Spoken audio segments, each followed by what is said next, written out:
Hello and welcome to the Video Game Timeline Show. I'm Jack. And I'm Evan. And today we're talking about really early multiplayer games. So the issue I have with multiplayer games, by the way, early multiplayer games, I've not played them. I can't just boot this up on my computer and play it because I need other people to play it. And I imagine the only people playing ancient multiplayer video games are very good at it. Well, also, most of these you can't play at all. So really, this is an entirely theoretical episode because I don't know. Which is what the first three have been. Our episodes so far have been reasonably theoretical anyway. I'm hoping that will change, but... Yeah, I was realising earlier in this week that we're actually still sort of in the kind of setup episodes, and I wanted to make that really clear to the listeners that how it's been going so far is really messy because there's no at this point, as we mentioned before, people are just coming up with an idea in their bedroom and then they might show it to the people at Harvard University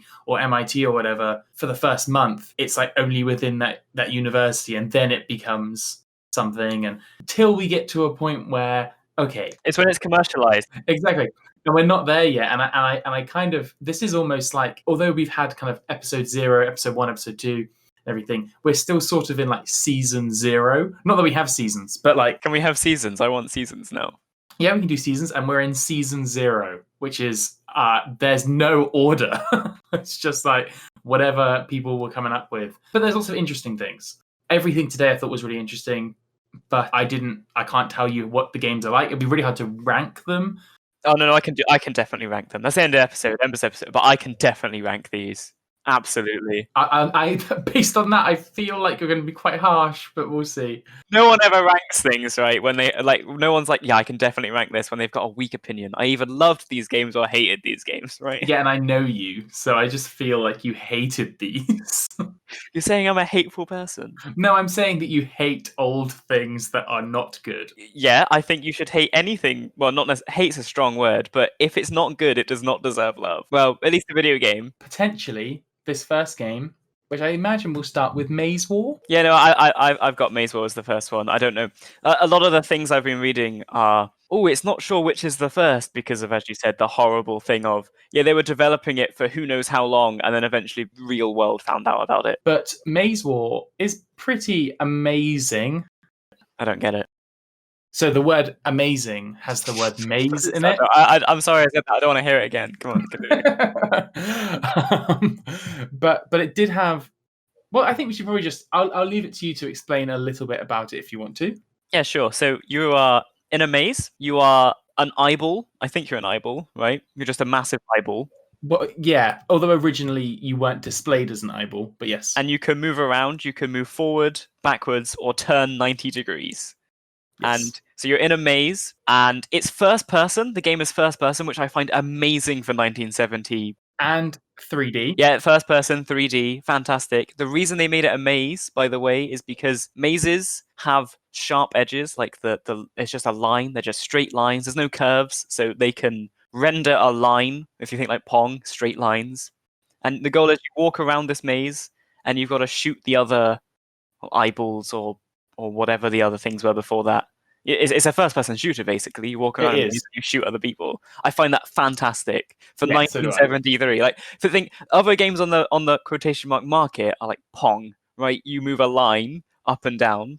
Maze War, it's Call of Duty, but the first one. Yeah, it basically is. And not only, you've obviously mentioned that it's kind of the first 3D first-person shooter, so it got 3D. It also had the first mini-map. Yep. It was also the first game to have player avatars, which... eyeballs. And it was also the first known instance of peer-to-peer. As in multiplayer. Yeah. So just two computers just plugged together with some cable rather than one computer with multiple players. It is two separate, distinct computers, or multiple different computers. Is it 2 or more? It was more than that. It was loads of them. They were spread across the whole country, and they kind of were all connected. The beginnings of the internet. We don't need to talk about the ancientness of computers and stuff, but there's a thing called the ARPANET, which is the precursor to the internet. And it's basically plugging up different research labs and universities, and that's all it was to begin with. And I found that the most amazing little tidbit was Maze War got banned from the ARPANET because at one point they guessed that over half of around half of all activity on ARPANET was Maze War being played between Stanford University and MIT. Half of all activity. Like, it's insane. That is amazing. So basically, half of the internet was playing Maze War between two universities. Yeah, incredible. I think one of the other really awesome things that comes up in, I think, all of the games we're going to talk about today, and so far, every game that we kind of talked about before this, they've been played at Harvard or MIT or Stanford or some kind of university. But now NASA comes into the mix. Yeah, I mean, it's the same sort of thing as Research Labs, but yeah, as you say, so Maze War developed at NASA. It's like, all right, okay. it's amazing, and it's so funny to think when you look at the people who made Maze War. So one of the guys, a guy called Steve Coley, he also programmed and created the Mars rover. What? I didn't know this. I didn't know. Right, fantastic. That's a good CV. That's a good resume there. To be like, oh yeah, I made the first FPS. Oh, and also a Mars rover. You think Mars rover or Moon rover?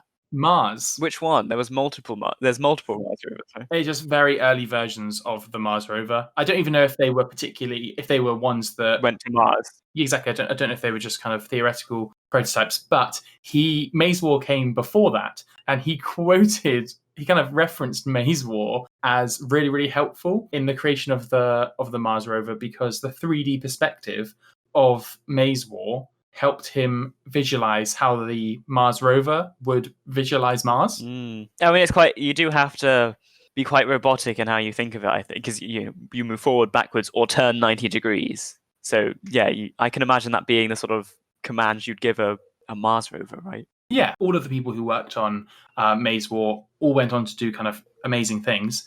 The other interesting one that kind of ties this to last episode is that one of them, a guy called Dave Liebling, went on to form a company called Infocom, which created Zork. Oh, okay. So we've kind of jumped around a little bit in the timeline, but because Maze War comes before Zork, but that was kind of the end, the tail end of text-based adventures that we were talking about last time. But one of the guys who worked on Maze War went on to create Zork, which is really cool. It's all like tied together in a very intricate kind of web of nerds. It does make it kind of feel like there were 10 people that were playing and developing video games at the time. Though that was the video game market. Yeah, it does feel that way. And they just went to like 4 different places. There was MIT, Harvard, NASA, and Stanford. Can you imagine if that was still today? It's like, oh yeah, I just got an internship with a big video game company. It's like, oh, what was it? Was it Square or Blizzard? It's like, no, NASA. It's like, oh, okay, that's nice. I think that we'd probably, if NASA got back into video game development. Do you think they'd make space games, or do you think they'd be sick of that? I like to imagine that they would instead make dating sims or something along those lines, like something completely out there. Yeah, dating sim is pretty high up there. NASA does a lot of stuff because simulation games, NASA would do that. They do it every day in real life anyway. I don't know. That's not very creative of you, Jack. That was my guess. That's my one. You've got to come up with your own one. I get the points for dating sim. That's so good. You do get the points for dating sim, but it's so good because every other genre NASA experiences. I suppose maybe like if NASA made a historic action game in the sense of like an Assassin's Creed or a Ghost of Tsushima or something like that was like set in the Middle Ages, a medieval Fortnite. Okay. But yes, that's all the cool things that you've kind of explained the game. You go around, you shoot people. It's tile based. I don't think you mentioned that. So you can peek around corners though. Can you? I didn't know you could peek around corners. Yeah, I got that. It's part of the strategy is that so that you don't get killed, you can peek around corners and see them without being seen, and then blap blap blap. Oh, I know that there were cheat codes. Yeah, the first game to have cheating, and also it didn't have the first game to have like anti-cheating software or something like that. But you could modify it so you could see where other people were, so it's cheaters. So yeah, you could modify it so you could see where other people were, and you also had a game mode which had X-ray, so you could get rid of all the walls and see people through walls. Oh, but that would be horrible because I think the important thing to note here is that when we say it's first person, that's kind of a lie. It is first person. It's not like it's polygons. It's not like colored surfaces. It's lines. Like the screen is black and there are green lines drawn on it, and that and a wall is 4 green lines, but the color of the actual wall is still the black screen. It's like every wall looks like it might be see-through. It's not, but it looks like it might be, because only the lines are colored in. They're not surfaces, they're just lines. It reminds me of the graphics they have in the first Star Wars film about the Death Star trench run. Like the little rubber base talking about stuff. Like that it looks like that graphic. I know it's really niche. It also looks like some of the graphics in Alien, I'm pretty sure. They're like optical illusions. That rather than being actual first-person graphics, it's like an optical illusion that's tricking you into thinking it's first person. I guess all games are like that, but it's really, if you look away from the screen and then look back, you might have to try and be like, oh, what's that? Oh, it's a wall. Okay, yeah. It can get quite disorientating if you're not paying attention. Yes. Yeah, and it's funny though, because even though obviously this was a first-person shooter, it didn't really take off. This kind of viewpoint of this kind of first-person going through a maze didn't take off with first-person shooters though.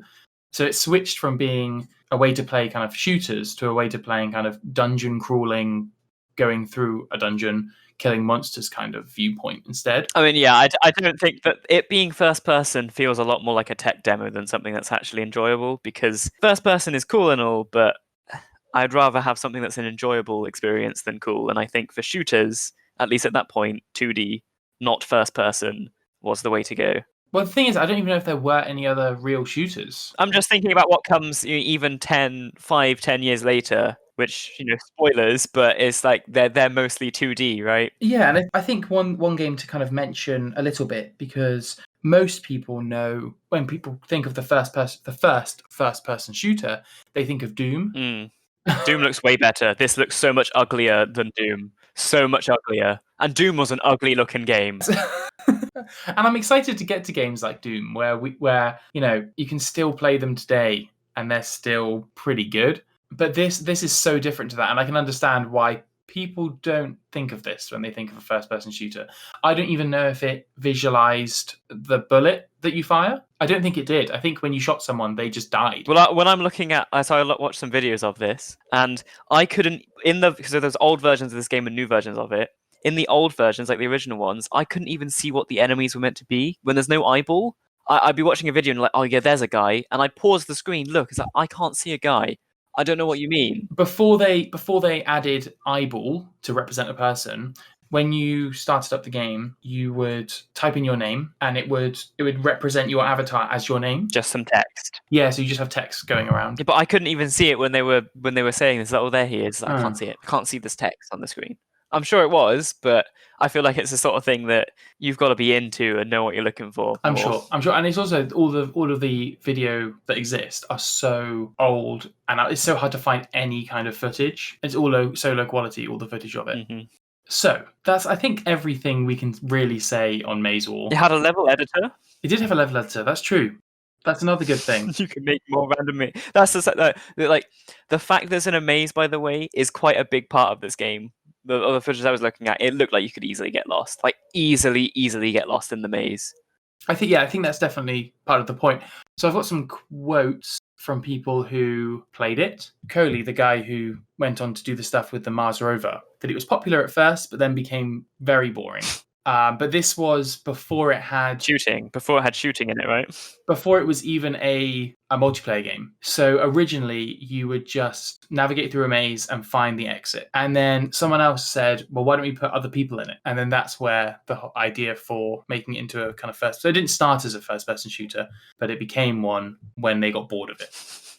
It's so sad, isn't it? Because sometimes I think, why are they always about enemies and fighting people? And it's just because, well, if you make one that's not, it's just about like navigating a maze, you get bored and you want to shoot something. Like that's like intrinsically built into people. Yeah, that's part of the human condition, is once you get to the point of boredom, you must therefore shoot.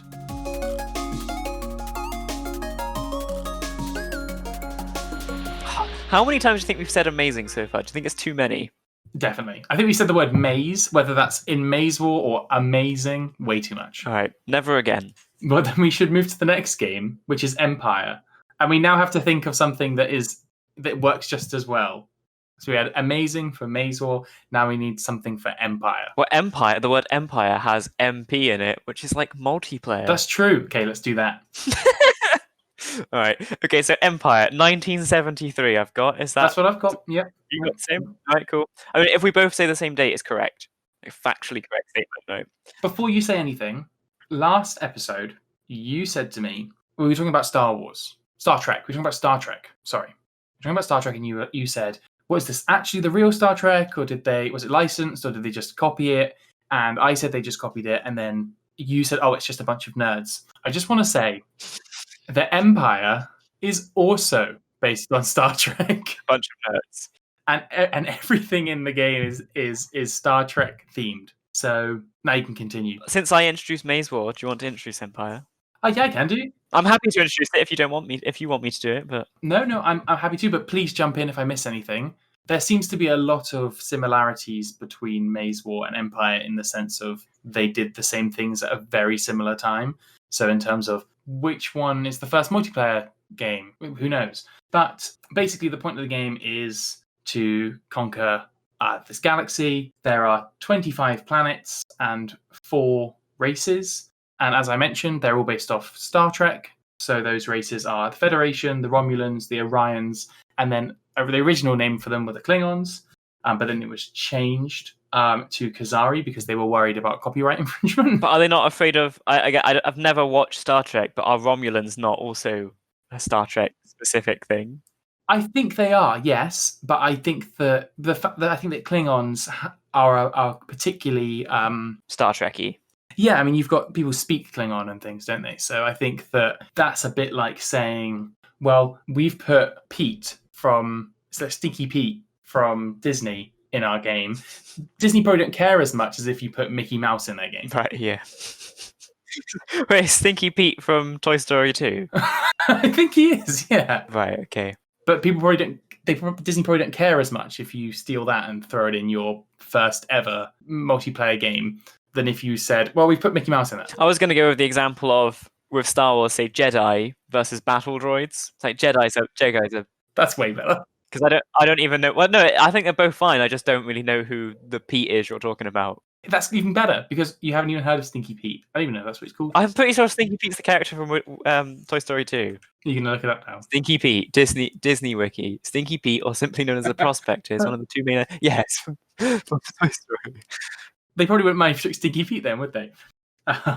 So yeah, it's a space fighter empire. You have 30 players who can play at once with a maximum of 15 people on each team. 4 teams, right? For each of the races. Yes, yeah, but 30 people in total. So you could have 30 players and 15 of them on the Federation, and then 5 on the Romulans, 5 on. Yeah, I saw that. I thought that was broken. That seems unfair. I mean, I know they start off with the same number of planets each team, right? But still seems unfair to have an extra person. Well, I think because of the fact that this was you were playing in a way that, you know, there was a maximum. There's only so many computers that could play it anyway in the entire world. You could probably communicate quite easily with those people and say, hey, let's just make this a fair game. Do you think they all fought over a specific team as well? They wanted to be... Like, everybody wanted to be Klingon until the name got changed and they all wanted to be Federation or something. Yeah, I imagine people did fight over it. How did they choose it? Because they would have been nerds. Do you think they would have played a game of Empire to choose who got to what team you got to be? They would have played a game of Maze War to figure out who they could play in yeah. Empire. There's kind of multiple weapons, which is quite cool. And each race has unique aspects to it. So you've got Romulans having the strongest weapons, but they're really slow. The Orions have really weak weapons, but really fast. And then the Federation and the Klingons, or Khazari, have like medium speed, so like in the middle ground. Not particularly, you know, the most exciting variants, but I think it's cool that there are basically, I guess, builds. Like there is more strategy to this, because if you play obviously as someone with weak weapons but fast, you're kind of going for like a rush to take planet kind of strategy. And I just thought that it was cool that there was a lot more strategy in this than like Maze War or something. Yeah, it seemed to me like a bit like an RTS. I don't think it was an RTS, but it gave me the... Because it's top down, where you just have a single square, like imagine like, you know, same sort of screen as like Pong, and on that is 25 planets, a bunch of ships. I think from pictures I saw, there was just absolutely an overwhelming amount of information at any one time. That was my problem. That's why I got confused, because on every image I see, I actually can't tell I can't tell. I don't know what's going on at all. What's going in on any way. at all. And all I know is that it was incredibly slow to play. Yeah. I've got here single games can take days, but the individual battles are actually very fast. So you might control a ship, that fight will be really quick, but the entire game. But players would switch in and out. So you'd have it set up. You might be playing for like an hour or so, and then you would leave, and someone else would take your seat. I don't know. It's like if you were playing like a Civilization game or something, but you played Relay with a bunch of other people. It reminds me of EVE Online. Do you know what EVE Online is? That's what I was. I was going to say it reminds me of EVE Online, where people just no life it. But people obviously enjoyed it. But I wouldn't be able to play it for days. But maybe I would have at the time. I mean, there's all of these games. I really do not mean this in a mean way. It's great to have something you're very passionate about, but it seems like the sort of thing you have to be passionate about. They're games made by nerds for nerds. You have to be into this a lot. Well, that's why I think they tied them to intellectual property like Star Trek. Because if this were something that didn't have that, I think a lot less people would be as interested. But the fact that you can be like, oh, I'm going to play as a Klingon and fight all these people gives you something to kind of latch onto. Because at the same time, when you look at the screenshots, so I'm now going to describe it. You don't need to describe it, because the best way, just imagine random pixels on a black screen, just randomly distributed. That's what pictures I've seen of it look like. Yeah, basically, you've got a black screen, you've got a bit of text at the bottom, and then you've got dots all over. And I don't know how to understand that, and I feel like we would need to have someone here who has maybe even created it just to tell you all about it. It does seem like you need a degree or a qualification in this game to know how to play this game, which is the bad kind of game, in my opinion. Although people do still play it. Do they? Yes. Fun little fact. Empire was really, really popular. So Plato has like a usage logs system that was all put together at CERL, which is the Computer-Based Education Research Laboratory, and they indicate that between 1978 and 1985, the average, on average, this isn't one user, on average, all users collectively spent around 300,000 hours playing Empire. Oof. Yeah, and you've got to remember that might not sound like a lot compared to games today, but they didn't have millions of players. They had like 50. But one game would have like 50 people in it, right? Yeah, but there might not even be that many people playing at all. So I don't know people playing in the entire world. So having 300,000 hours collectively amongst potentially a user base of 100 people is quite a lot. I can't imagine. It seems like the sort of thing that you really do need a master to train you in the ways before you're allowed to play yourself. I imagine there wasn't a tutorial as well. I imagine it's just like, yeah. Yeah, no, there wouldn't have been.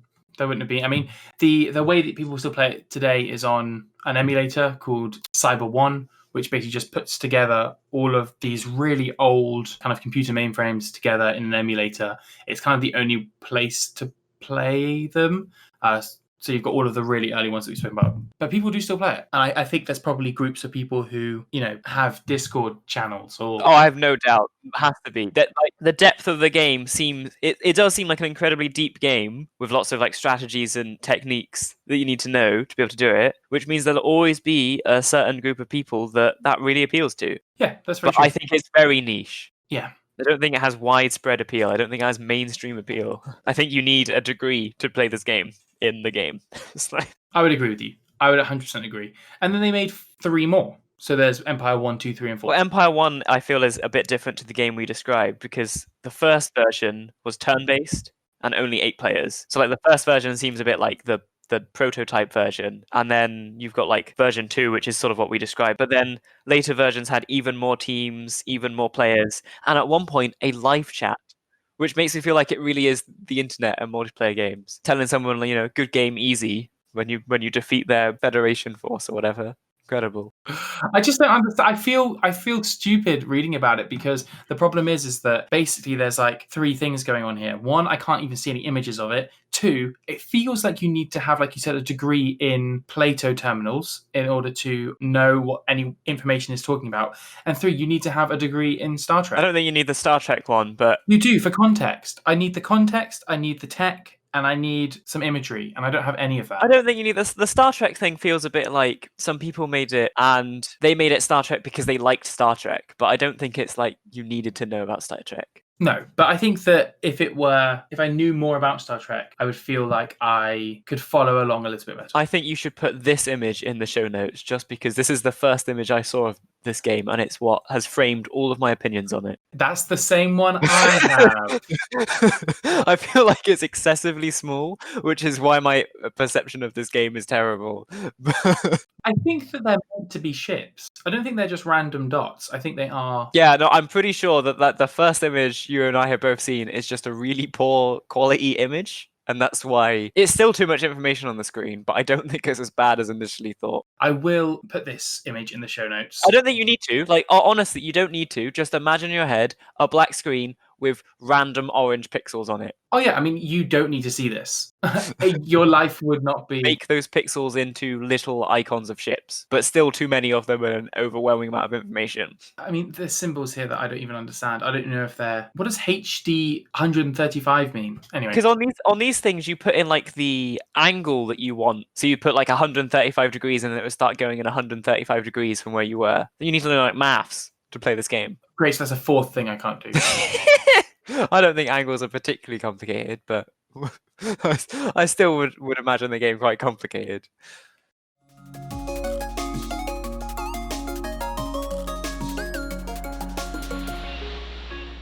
Hi everyone, it's Jack here once again with a few quick messages. As I've been saying for a while now, and I will say again, a huge thank you so much for checking out the show and also for sharing it with your friends and anyone else that you may feel would be interested in the podcast. We've had some amazing feedback as well as some new people joining our Discord. So make sure to come along and join us there. The link is in the show notes as always. As well, please make sure to check out our Twitter, which is at TVGTLS, to get updates on when we release new episodes and to get a hint on what we're going to be talking about next time. I also want to give a quick shout out to Breakbeat Heartbeat for the use of music from her album You Were My Friend. Definitely go and check it out. We will be back in 2 weeks, which will be the 16th of December. That is crazy, but we will see you then. And let's get back to the show.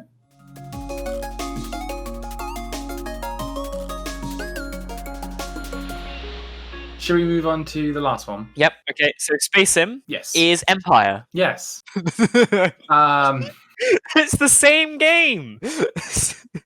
Well, it is. It is the same game. Although I've got a lot more information on this one because the guy who made it, Jim Bowery, has a blog where he talks about the entire. Okay. He says in his blog, "I was inspired to write something like Empire." So yes, It is Empire. So the rules of Empire are you have a bunch of planets. It's like almost like a real-time strategy game. You have teams, and you each control a ship, and you have to go around and conquer planets and defeat ships. yes. And you have Star Trek factions in Empire, and the 4 races, and each race has different things. Spasim is the same premise, but in 3D. Yep, pretty much. Pretty much. I think that the first kind of thing to say is that it's not written as Spasim, because it's spelled Spasim. Yeah, I had to go and find someone say it out loud to know how you're supposed to pronounce it. I thought it was Spasim. Yeah, well, that's what Jim, the creator, said. He said, naively intended for it to be pronounced Space Sim, but players of the game quickly christened it Spasm. It's just terrible, though, isn't it? It's just So I think he started to call it Spasm as well. But like space is spelled SPACE, not SPAS. That's where he's gone wrong. I know he should have started. He should have called it something else. I actually think that Empire and Maze War are better games. He could have called it Space Sim, and it would have been fine. I'm talking just about the names. Empire's too generic. Empire is way too generic. Not at the time. If you said to someone, "Hey, I'm going to play Empire," they'd know what you were talking about. You could say that Risk is too basic a name. You could say Monopoly is too basic a name. But when they first came out and there was nothing else, it was like, yeah, Risk. Now that's a name. That's why naming things is so hard nowadays, because all the good names All the names have been taken. All the names have been taken. Imagine if a game came out today called Empire and people were like, whoa, why did no one ever think to call a game Empire? That'd be pretty cool. That's why all gamer tags now need a 7 number key at the end of it. Yeah, because all names are taken. Yeah, so Spasim, just to clarify, it's first-person 3D, similar to Maze War in that the graphics are sort of optical illusions almost, made out of lines, like vectors, and it's almost like a flight simulator. You're in a spaceship, and you have to control the spaceship, and you have a view from the cockpit. But if that sounds cool, it isn't, because it looks terrible, and I found it really disorientating to watch, and wasn't really sure what things were at almost any point, because at the end of the day, what you're really looking at is 7 lines, 7 white lines on a black screen, and those white lines are meant to be a cockpit. But you try and draw on a piece of paper a cockpit using 7 straight lines or circular lines, but no complicated shapes whatsoever. It's just impossible. Yeah, no, it's and the other thing is that there was no mouse. These computers had kind of a keyboard, but they didn't have a mouse, so everything was by key input. And because of the fact that their CPU wasn't very strong, you could only do like a maximum of 20 inputs a minute, I think it was. Like moving around and traveling is not only really disorientating, it's also really slow and difficult, like mechanically difficult. It feels a lot more like, I guess it's the same with all Star Trek games we've talked about so far, which is strange that we've talked about many Star Trek games,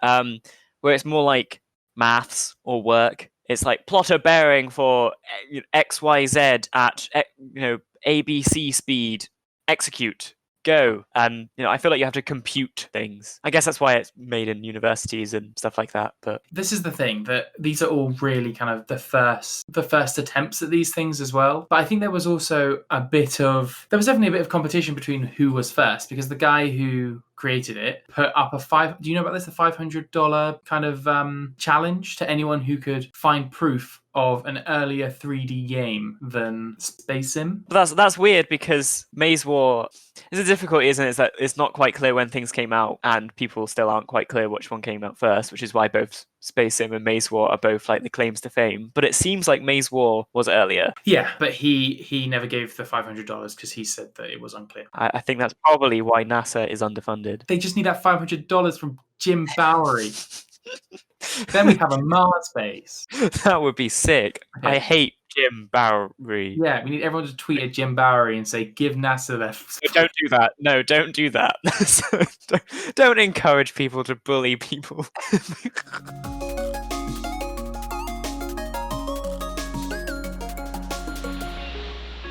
One thing it did make me think of quite a lot was Elite, which we'll get to at a later point. I don't want to talk about it too much.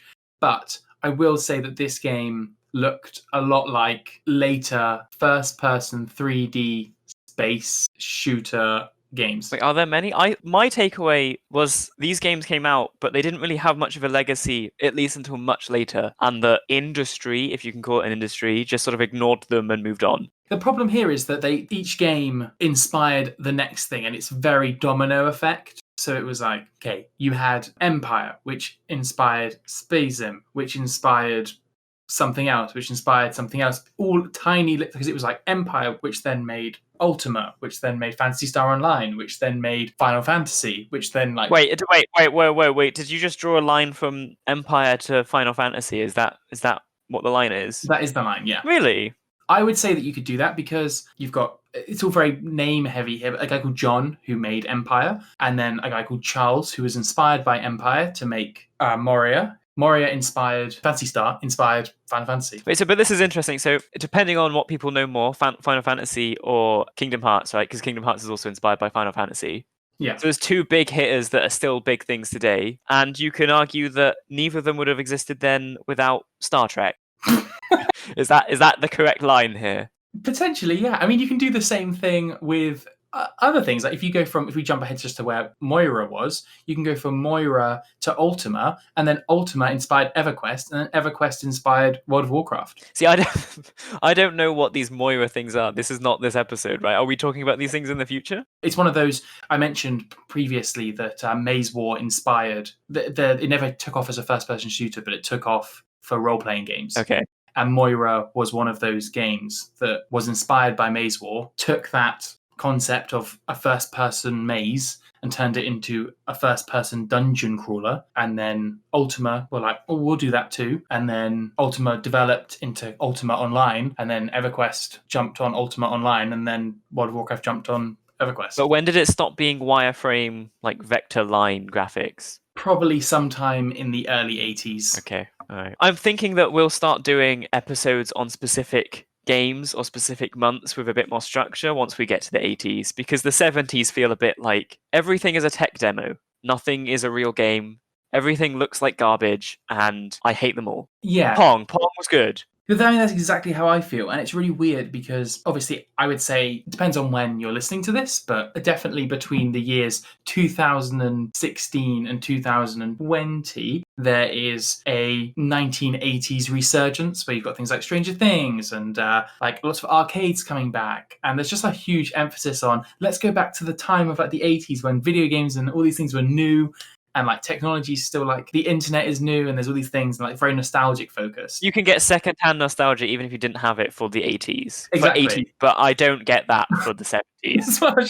It's like everyone's like reliving the 80s, and then if you just go like 3 years back a little bit earlier, it's like, oh, we're now in like the 1970s, and I don't know what I think about it because the dark times. It's so rudimentary. It's so like, it's just, it all looks terrible. Everything looks terrible. It all looks confusing. And the only games that I've enjoyed are sports games. I cannot stress this enough as well, is that if you look at old games, I think lots of people think of things like Mario. You look at these old pixely games and they have a charm to it. They're simple but charming. When you go to the 70s and things like Maze War, it doesn't feel charming. It feels unenjoyable. It doesn't, and it's not simple. Yeah, I'm happy to talk about it, but I do not want to play it. I don't look at it and go, yeah, that's for me. I really want to see when people, because the other thing is all of these, last episode and this episode has all been all computers rather than dedicated consoles. And I really want to know, I really want to get to the point where I suppose it will be Atari who will be like, let's just sort this out a bit. Let's make it so that it's arcades. Like you see it with Pong. Arcades are where you people are here for a short period of time. It has to be short, easy to pick up, and fun. Arcades are the thing. I'm really not enjoying these 70s games. We've not even played this one. I don't need to. Shall we rank them then? So it's going to be a surprise because we don't know how, who knows what our opinions are of these games. Yeah. Shall we rank these games? Yeah. Okay, let's start with Maze War. So we'll do for the time, and so we rank them out of 10 with 5.5 being average. So 5 is actually a little bit less than average there. Which is fine because I would put all the games that I've rented at 5. If I've even rated any at 5, slightly below. I'm happy to have a 0.5 margin of error on my previous. Okay, so we're still doing 1 to 5, and 5.5 is average. No, we're doing 1 to 10. Yeah, what did I say? 1 to 5. Yeah, 1 to 10. 1 to 10. Yep. Okay, and we're also doing how good they were for the time and how good they are for now. That's right. Maze War. For the time, this is one of the problems that we had. We were going to say that basically any game is going to be 10 out of 10 for the time. I don't agree for Maze War. Don't agree. No, I don't agree either. But I would say that the fact that it is in 3D and that is quite exciting, I would give it, for the time, an 8. That's way higher than what I was thinking. More like a 5. A 5. Yeah, I'm happy. I'm going with a 5 out of 10. What are you comparing it to at that time? Pong. But I think that it is more exciting than Pong. No, absolutely no. But I think the problem is that we could play Pong and we haven't been able to play this. But putting myself... No. I'm sorry, but no, I'm not like... There is always the excitement of, look how pretty this looks, or look how cool this is. Right? And I appreciate that, and that is absolutely a thing. And this would have had that at the time for being 3D. But that eventually goes away. Yes, you're right. And then you're left with the game. I completely agree with you. But we played Pong for 10 minutes. And then we were like, yeah, we're probably not going to play this again. I know that I would play Maze War for more than 10 minutes. No, there's no way that, you played the stupid Hunt the Wumpus for longer than 10 minutes. But what I'm right? saying is that if obviously it's difficult because at the moment I can't play Maze War with like 32 other people because that doesn't happen. But if I was in 1973 and there were 32 other people and we all went on to Maze War, that'd be pretty fun. I see. Yeah. So the fun here is not the fact that the game; it's the multiplayer element. The idea that you can get a whole bunch of your mates and play. Okay, I appreciate that. It's 6 out of 10. It's like 6 out of 10. That's as great. far as you're taking me up. 6 out of 10. Okay, so that's 7 out. If we average those two, it's 7 out of 10 for the time. Right. And then for now, a 1. 1 out of 10. Good. I'm so glad you said that. Because if you say to me, do you want to play a first-person shooter?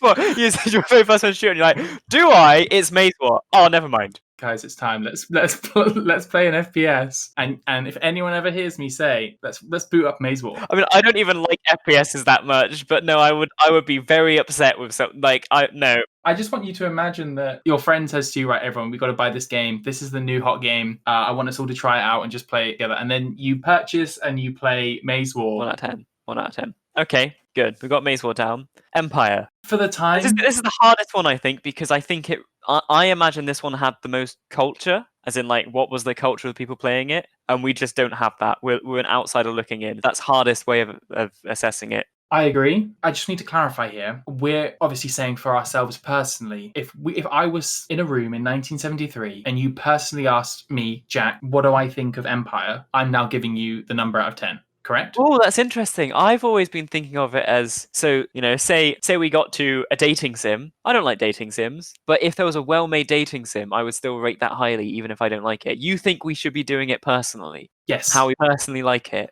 I think that it should be because I think the problem here is that obviously there will be people who love Maze War even today, and there will be a reason why they love it for whatever reason it is. However, I wasn't there in 1973, so I can only go based on my understanding of the game and how I would feel in that position. And if I were there in 1973 and you came up to me and you said, "Hey, do you want to play Empire?" I would say, "No, thank you. I rate Empire as a 4 out of 10." I don't think you can. Okay, but I don't think you can do that because I don't think you can say the sentence, "Oh, if you asked me in 1974, do you want to play Empire?" That doesn't even make any sense to me because you weren't alive then, right? So then you're starting to think, okay, but if I was alive then, it's like, well, if you were alive then, you'd be a completely different person. Right. You'd have a completely different. I think it has to be based on some sense of all gamers in the world. How do you sort of like aggregately try and objectively rate this game for the time? Just give it your rating and I'll give it mine. You're saying whatever I said, yeah, 4 out of 10. 4 out of 10 for the time for Empire. I want to give it 5 out of 10. Okay, well so then 4.5. Yeah, 4.5. There we go. Right now, for now, 1. For now, 1. Yeah, 1 for Empire. I'm so glad I told you we needed for the time rating as well because these early games are all 1s out of 10. Yeah, so am I. Okay, Spasim. For the time, I'd give it a 4. You think it's wait? You rated Empire a 6. 5. Why do you think Spasim's worse than Empire? I don't rate 3D-ness well. Oh, I don't know. Actually, I had the same. What? It's way better. Is it? I feel like the strategy elements suit 2D-ness more than 3D-ness. No way. I mean, the strategy in Spasim is way. There's a lot more strategy in Spasim. They've got resource management in Spasim, haven't they? Spasim. Okay, 5 out of 10. I'm not going any higher than 5 out of 10. You can make yours different, and that affects our average. But I'm going 5 out of 10 then. I'll go 5 out of 10. Oh my god! I like how much we can passionately argue about the ratings. So we're like, yeah, it was pretty crap, wasn't it? It's like, okay, so an average of 5 out of 10 for Spasim. For now, 1 out of 10. For now, 1 out. For now, 1.2. Come on. No, only because it's better than. I don't want people to think that I view it the same as. You Empire. can't think like that. No, it's fine. At some point, we'll have 100 games rated, and then someone will be like, "Oh, this means that you liked this game more than that game." It's like I make no statement. Past me, he knew nothing, right? And future me, he's an idiot, right? None of them matter. Just now. Well, I still rate it a 1 out of 10. Okay, 1 out of 10. Okay, so they're all 1 out of 10s for now, and they're very. What was it? 5 out of 10s and. Yeah, just middle of the row, basically, for then. Very, very average games for then. Very bad games for now. And next time, what are we talking about? Are we finally on... I just want to break out of Season 0. I think we'll still be on Season 0 for a while, but I think Season 0 is going to get a good finales, maybe multiple finales. But I've got so far that we're going to be talking about early arcade games. Yeah, that'll be a lot better. And I think that, this episode and the previous episode have been a bit of a dip in excitement for early video games. But hopefully it kind of comes back a bit with arcade games. But we have nothing, it is not up to us to make sure that the historical games are good. It is, I much prefer listening to and much prefer doing ranting and bashing games sometimes than being like, it was pretty good. It's either got to be passionate hatred or passionate love. Yeah, no, you're completely right. I just want to be able to play them. Arcade games, I guess you can play arcade games. Yeah, that's true. Yeah. It would just be. I just want to be able to say, in the past 2 weeks, I played these games, and these are my actual thoughts. Not I watched some grainy YouTube footage that's been kind of, upscaled from a handheld camera back in 1973, and it's like, can I actually see what's going on? Oh, there's not just little dots on a screen. I can actually enjoy something, and I can see a little man running across and jumping, and I can see a car that drives. I'm not seeing lines and numbers. The only numbers I want to see are a high score or a live counter. Well, see you next week. 2 weeks. See you in 2 weeks. Oh, yeah.